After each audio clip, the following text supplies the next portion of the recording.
The United States and Israel have signed a new military aid agreement, now officially the single largest pledge of military support in U.S. history. Just under $40 billion worth of war toys will be heading to Tel Aviv over the next decade, but it's still less than Israel's prime minister initially demanded. RT's Alexei Ershevsky reports.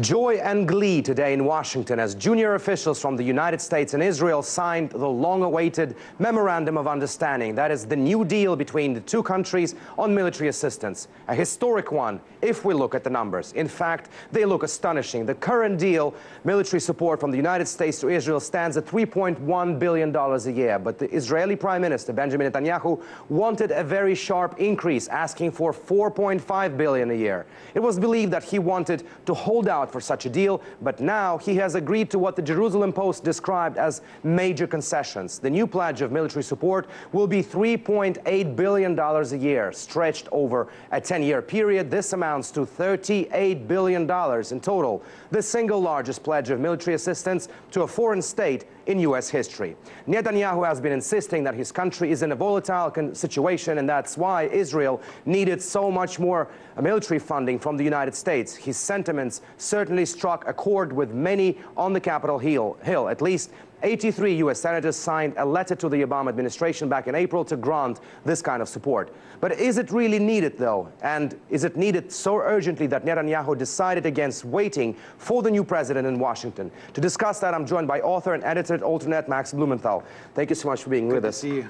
So what's about this deal? Is it really needed? Is Israel in volatile state, as Netanyahu believes? Well, if Israel's in a volatile state, it's because of the kind of country it's decided to have. The United States actually blamed Israel for destroying Secretary of State John Kerry for a peace process in 2014. And so without a peace process, Israel's basically going to have to bomb its way out of all of its problems and to continue to put walls and mass surveillance systems in order to continue this project of demographic engineering. And what this $38 billion signifies is the U.S. basically rewarding occupation and accepting Israel's place in the region where it is a force for instability and where it will have to bomb its way out of every political crisis.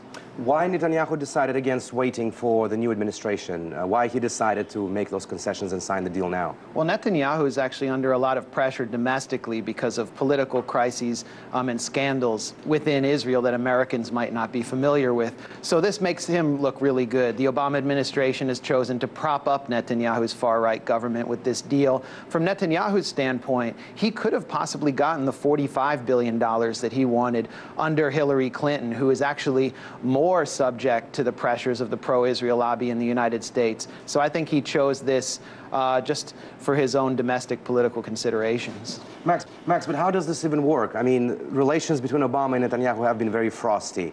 Obama signs the Iranian deal, Netanyahu slams it, and now the historic deal goes through. How does this even fit into the international foreign relations? Yeah, I mean, if an alien came down from outer space or an objective political observer came to the United States and saw this deal, they'd wonder, why is Obama rewarding a country led by a man who actually tried to unseat him in the 2012 election, who's consistently insulted him and undermined him?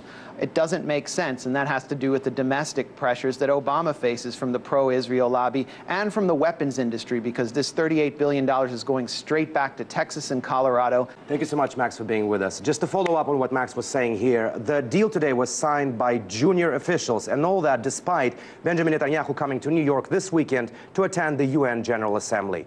Alexei Ershevsky, RT, reporting from Washington, D.C.